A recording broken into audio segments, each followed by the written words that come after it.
UFC 110, Cain Velasquez vs Minotauro Nogueira. You know what, guys? I have a rant. After this fight, there's one thing that has not been discussed, or been discussed much, or if any at all. Cain Velasquez made history. He did something that even the greatest fighters have never done. He knocked out Minotauro Nogueira. Let's look at the history here, guys. Minotauro Nogueira faced Fedor 3 times. During those fights, he has been hit by sledgehammer punches. Sledgehammer punches. Nobody hits like Fedor. Fedor hits people like he's trying to kill them. And he couldn't knock him out.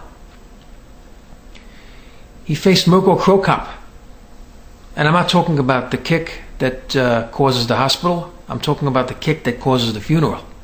He got kicked in the head. A straight kick. Alright? Couldn't knock him out, and not only that, Nogueira came back to win the fight.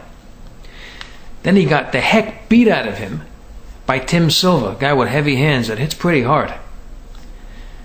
At the end of that fight, he couldn't even see. His eyes were just swelled shut. His face looked worse than any face I've ever seen after any fight. And somehow he won that fight too. But the point is, the beating that he took failed to knock him out. This guy has the strongest chin in the history of mixed martial arts. I used to joke that it's going to take a freight train to knock this guy out. I mean, you just can't knock the guy out. And now look what happens. He's supposedly in very good shape. He's been preparing for this fight. He's ready. He looked good. I mean, look what happens. What, like a few minutes into the first round? Not only he loses the fight, he gets knocked out. He landed a right which just leveled Nogueira. The fight was over.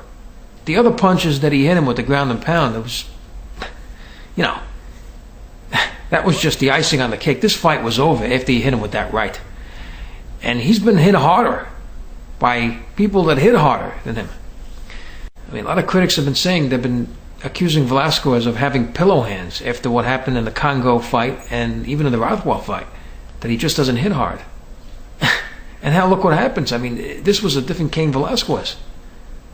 I mean, one punch to knock out a guy like Nogueira makes history, something that's never been done before, that nobody would think can ever do. And this guy has been accused of,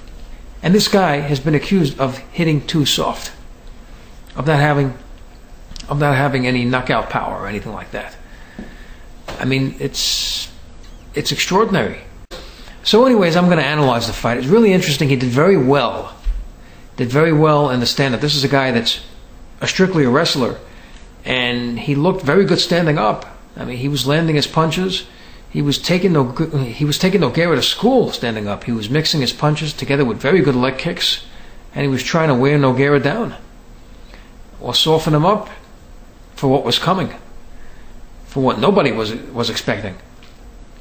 So he did really good standing up, and Nogueira and even Velasquez, I don't know if either of these guys wanted to get it to the ground, because that's really what they both want to do.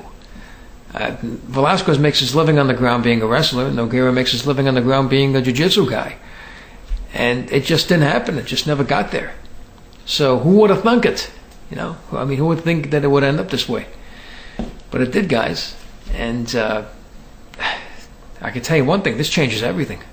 Look at the heavyweight division now. My goodness. And it really sets up a great fight, which is probably going to happen. As far as what's next for Velasquez, it's probably going to be Dos Santos. Boy, that would be a great fight to see those two guys go at it. 2 one-man wrecking crews going against each other. That would be a great fight. Love to see it. And then it just gets more interesting from there. But anyway, I don't know why the things I just mentioned today, as far as him making history, knocking out Nogueira, I don't know why these things haven't really been mentioned. And maybe you guys see something that I'm not seeing. Or maybe somebody else has been talking about this. But anyway, I'd like to hear what you have to say about this fight and everything that went on in UFC 110. A great card, guys. So please leave those comments below the video. Please subscribe. And thank you for tuning in.